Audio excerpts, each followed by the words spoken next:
Ladies and gentlemen, let's talk about the beauty of growth, healing, and the mysteries of the heart. The real reason someone might come back after rejection isn't as simple as we often think. It's not about pride, nor is it a game to be played. It's about transformation both for them and for you.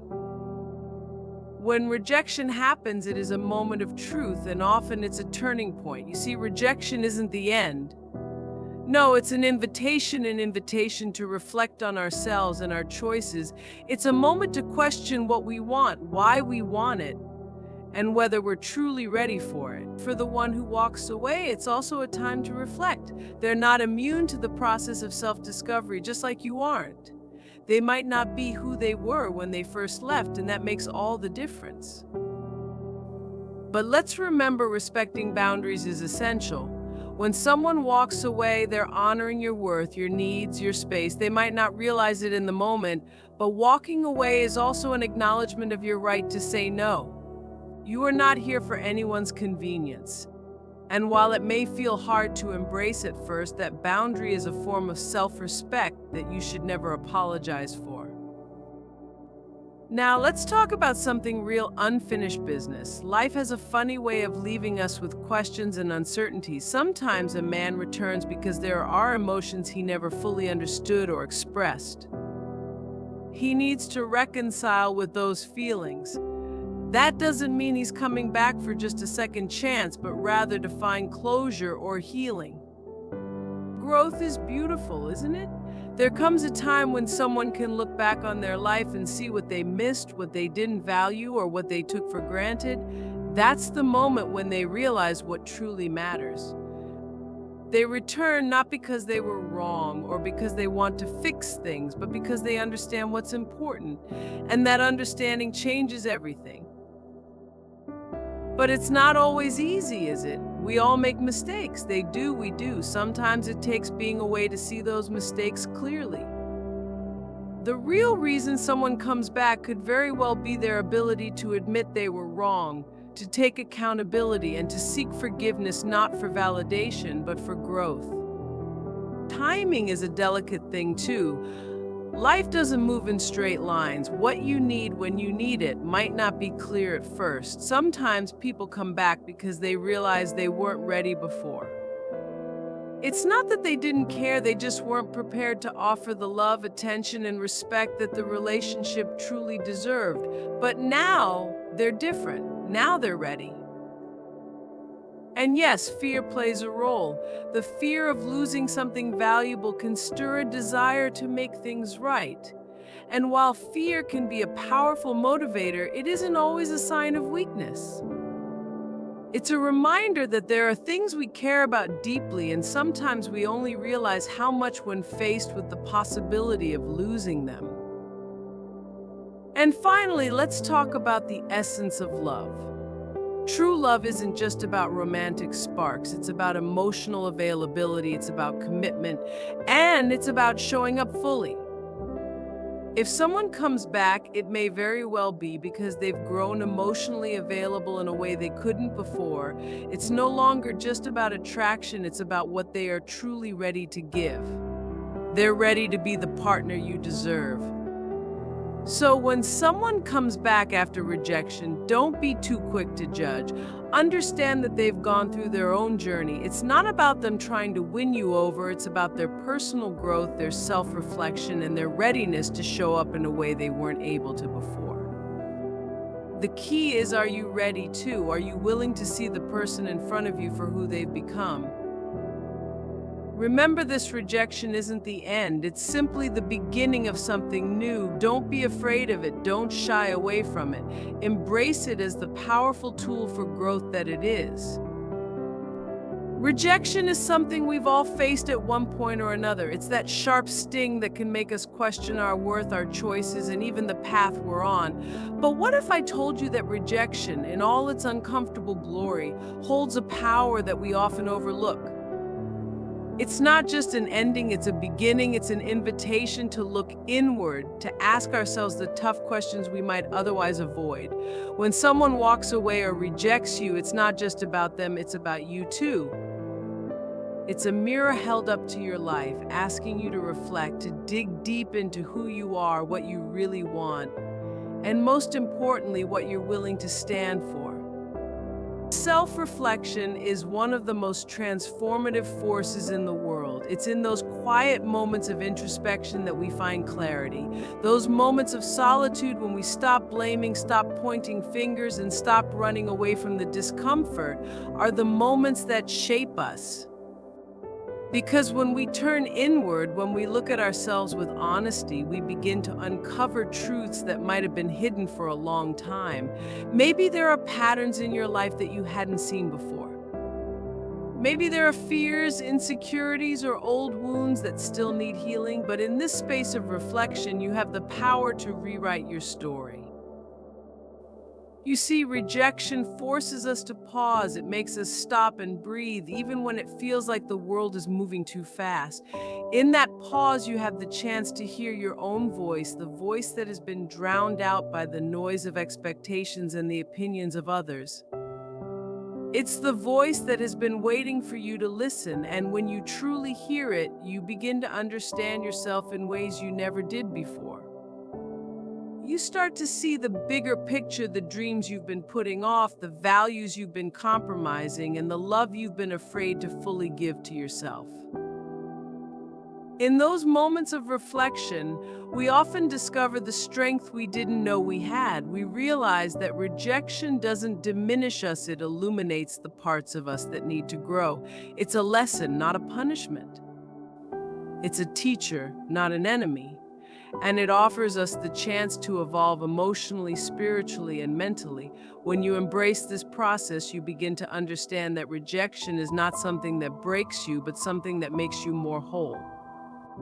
Because through self-reflection, you learn to stand taller, with a deeper sense of who you are, and with a stronger belief in your own value. So when rejection happens, instead of running away from it, lean into it. Use it as an opportunity to grow, to learn, and to heal. You don't have to carry the weight of rejection as a burden. You can use it to unlock your own potential, to reveal parts of yourself you may have hidden or forgotten. Because in the end, the most powerful person in your life is the one staring back at you in the mirror. And when you take the time to reflect, you'll realize just how much power you've always had within you. Boundaries are the silent protectors of our peace, the invisible lines that safeguard our emotional and mental well. Unfinished business is something we all carry with us, whether we realize it or not. It's that lingering feeling, that unresolved emotion, that unfinished chapter in our lives that we can't seem to shake. It's the conversation we didn't have, the apology we didn't offer, or the promise that was broken. These loose ends, while sometimes painful, often hold the key to our healing and growth. They tug at us because deep down we know that true closure doesn't come from avoidance, it comes from facing what we've left unsaid, undone, or unresolved. Unfinished business isn't just about the past, it's a reflection of who we are in the present. It represents the parts of ourselves we haven't fully acknowledged or accepted, the emotional baggage we've carried for far too long. When someone returns after rejection, it's often because they realize they can't move forward without dealing with this unfinished business. It's not necessarily about coming back to fix things, but about confronting the emotions that have been left in limbo, because those emotions have weight. They linger in the background, shaping how we show up in the world, and until we deal with them, they can never truly be released. Unfinished business forces us to acknowledge that there are things in life that demand attention, things that can't be swept under the rug. It asks us to be honest about the gaps in our connections, the misunderstandings, and the unspoken truths that have been ignored for too long. These unresolved feelings don't go away on their own. They sit quietly in the corners of our hearts, waiting for us to recognize their existence. When someone returns, it's because they've felt the tug of that unfinished business, the realization that they can't move forward without addressing it. And when they do, it's not just about righting a wrong or seeking forgiveness, it's about finally making peace with what was left unsettled.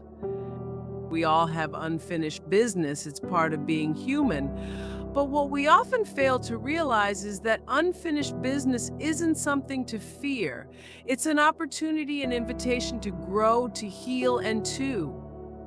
Boundaries are the unspoken agreements that define how we want to be treated, how we protect our peace, and how we honor our own worth. Yet so often we overlook them, either by not setting them clearly or by allowing others to cross them without hesitation. But what if we understood that boundaries are not just restrictions, but essential acts of self-love and self-respect? What if we recognize that respecting them isn't about pushing people away, but about ensuring that we show up for ourselves in the most authentic, empowered way possible? When we set boundaries, we are not closing ourselves off to the world, we are making space for what truly matters to us. We are saying to the universe, this is where I stand. This is what I value. This is what I deserve. And in doing so, we invite the kind of relationships that respect and nurture us.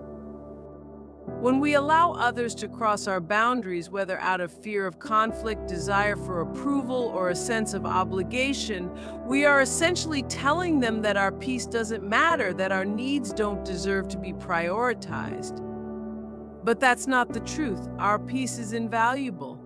Our emotional well-being is precious. And when we respect our own boundaries, we teach others to do the same. The beauty of respecting boundaries is that it is an act of courage. It's not always easy. Sometimes we fear that by setting boundaries, we might lose someone or be seen as selfish. But let me remind you of something: boundaries are not about being rigid or unyielding. They are about being honest and transparent. They are an invitation to create healthier, more sustainable relationships. They give us the space to breathe, to be ourselves without fear of judgment or manipulation, and to grow without feeling constrained by the expectations of others. Boundaries are also a reflection of our self-worth.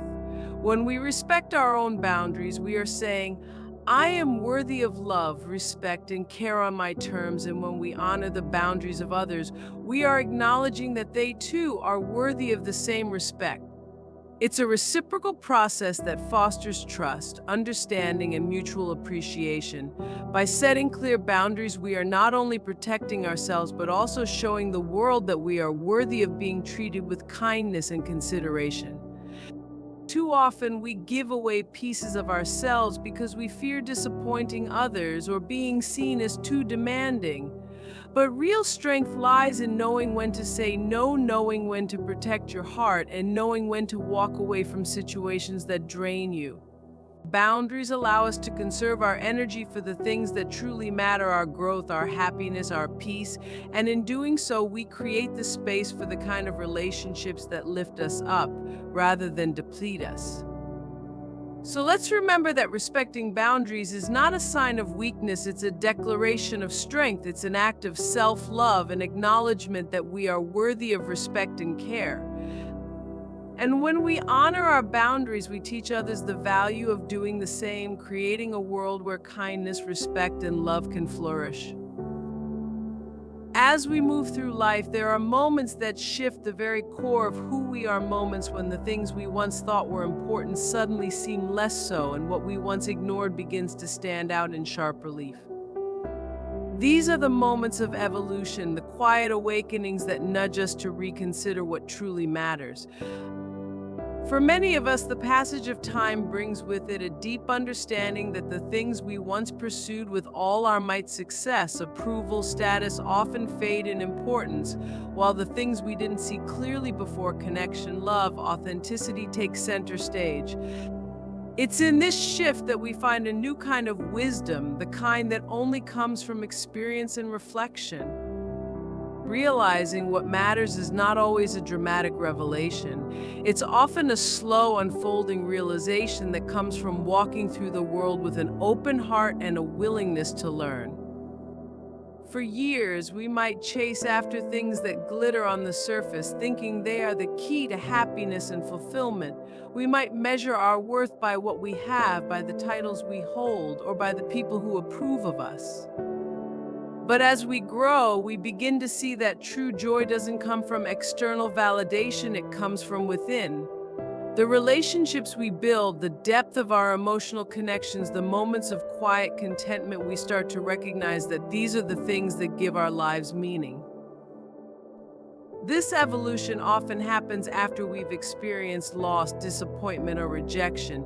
It's in those times when the things we thought we needed most are stripped away, leaving us with a blank slate. It's painful, yes, but it's also liberating because in the absence of what we once clung to, we are left with the truth of what we really need. And it's often simpler than we imagined. We begin to realize that it's not the grand gestures that matter, it's the small moments of presence, the kindness shared between strangers, the ability to sit with ourselves without the need for distractions. These are the things that nourish us at the deepest level. As we evolve, we start to prioritize differently. We begin to cherish the things that give us peace and fulfillment, not because they are trendy or externally validated, but because they resonate with our soul. We realize that time is our most precious commodity. The relationships we nurture, the dreams we pursue, the love we give, they become the true currency of our lives. We stop measuring success by how much we accumulate and start measuring it by the joy we create, the lives we touch, and the authenticity we embody. This evolution also brings a profound shift in how we view others. As we learn what matters, we begin to see the value in people beyond their roles or titles. We recognize the beauty in quiet strength, in vulnerability, in the way someone shows up with kindness even when the world is uncertain. We start to value connection over perfection, empathy over judgment. And in this shift, we become more compassionate, more understanding, and more willing to forgive not just others, but ourselves too. In the end, realizing what truly matters is not a destination, but a continuous journey. It's about learning to listen to the whispers of our hearts, to trust the quiet voice that speaks from a place of wisdom and experience. It's about shedding the layers of who we thought we were and embracing who we are becoming. And in this process, we discover that what matters most is not what we have, but who we are, how we love, and the peace we find in knowing that we are enough just as we are. Recognizing our mistakes is one of the most humbling and powerful acts of self-awareness we can experience. It's not easy. It takes courage to face the moments when we've faltered, when we've hurt someone or failed to live up to our own expectations. We often try to avoid acknowledging our mistakes, either out of fear of judgment, shame, or simply the discomfort of vulnerability. But what if we understood that recognizing our mistakes isn't a weakness, it's a strength?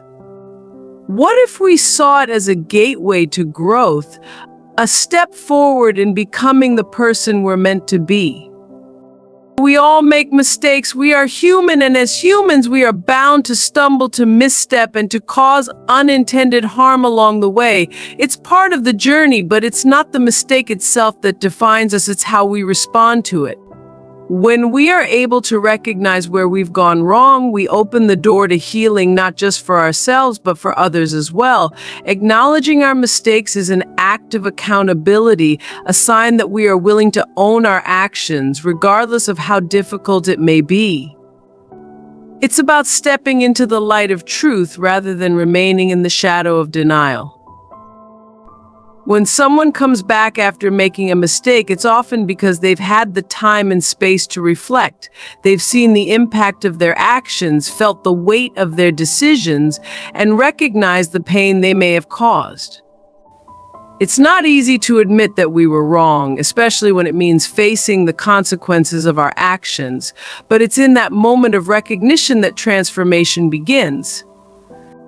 Because when we are brave enough to look at our mistakes without deflection or defensiveness, we start to understand the deeper truths about ourselves, our fears, our insecurities, our weaknesses, and our strengths. It is in this self-awareness that true growth can take place.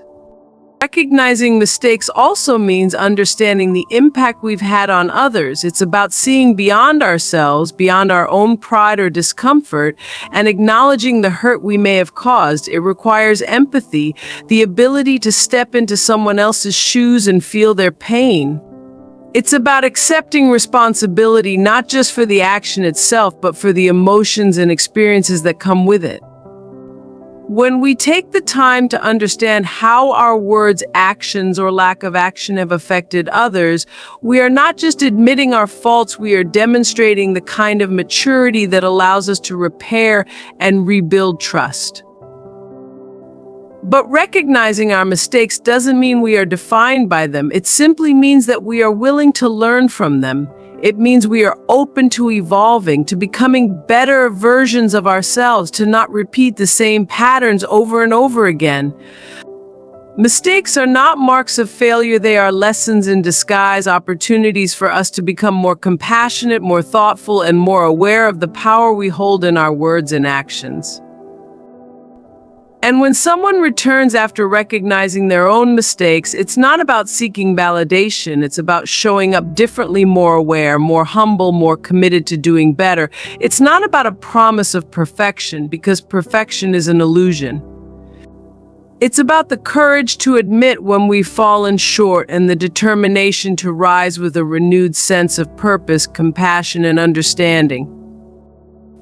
Recognizing our mistakes is a testament to our humanity. It's a declaration that we are willing to be vulnerable, to learn, and to grow. And in this recognition, we find the freedom to be better, to love deeper, and to live more authentically. It's not always easy, but it's always worth it. Boundaries are not just rules or restrictions, they are vital expressions of who we are and how we navigate the world. They are the invisible lines that help us protect our peace, our emotions, and our sense of self. In a world that constantly pulls us in multiple directions, where there's an expectation to be everything to everyone, respecting boundaries is not just an act of self-care, it's an act of survival. It's a declaration that we deserve to be treated with dignity and respect, and that your well-being is just as important as anyone else's. Yet, we often forget the power of boundaries, either by not setting them at all or by allowing others to cross them without thought or permission. Boundaries can sometimes feel uncomfortable, especially when we are used to saying yes to others at the expense of our own needs. We fear disappointing others, letting people down, or being seen as selfish. But the truth is, respecting our own boundaries is not selfish at all. It is a radical act of self-love, a clear message to ourselves and others that we value who we are, and that our time, energy, and emotions are not to be taken for granted. When we respect our own boundaries, we take ownership of our lives. We stop letting the world dictate who we should be, what we should do, or how we should feel. Instead, we begin to define our own terms. We get clear on what we need in order to feel whole, in order to thrive, and we stop apologizing for it. We recognize that our peace, our happiness, and our health are precious, and they are not up for negotiation. When we stand firm in our boundaries, we give ourselves permission to live authentically without fear of judgment or guilt. But it's not just about protecting our own space, it's also about respecting the boundaries of others. True connection is built on mutual respect. When we honor the boundaries of others, we show them that we see them, that we value their feelings, and that we respect their needs as much as our own. In relationships, whether personal or professional, respecting boundaries creates a safe space for trust to flourish. It allows for deeper intimacy, clearer communication, and a more authentic connection. When we listen and respond with empathy to the boundaries of those around us, we create an environment where everyone feels valued, understood, and safe to be themselves. Setting and respecting boundaries also requires a level of courage. It means having the strength to say no when necessary, to walk away from situations that drain us, and to protect our energy from things and people that take more than they give. It's about knowing that we don't have to explain ourselves, justify our needs, or seek permission to take care of ourselves. It's about having the wisdom to understand that in order to show up as our best selves for others, we first need to take care of ourselves. If we give away all our energy, our time, our love without a healthy balance, we run the risk of losing sight of who we are, of burning out, or of resenting the very people we're trying to help. Boundaries also help us grow. When we are clear on what we will and won't accept, we learn to make decisions that align with our values rather than out of obligation or fear. We begin to understand our limits, and in doing so, we expand our capacity for love, for work, for joy, and for success. When we set boundaries, we create space for the things that truly matter, the relationships, the passions, the dreams that make our hearts come alive. Without boundaries, we risk drowning in a sea of distractions, expectations, and compromises that leave us feeling unfulfilled. In a world that often values productivity and achievement above all else, respecting boundaries is an act of rebellion. It is a refusal to be swept away in the current of other people's needs, to be defined by the demands of the outside world. Instead, it is a commitment to our own lives, to the things that truly nourish us, and to the people who honor and respect us in return. It is a practice of saying "I matter" and allowing others to hear that same message in how we show up in the world. So let us not be afraid to respect our own boundaries and those of others. Let us have the courage to say no, the strength to say yes to what truly serves us, and the wisdom to honor what is sacred within. When we do, we create a life that is ours to live, a life that is balanced, full of meaning, and filled with relationships built on trust, respect, and love.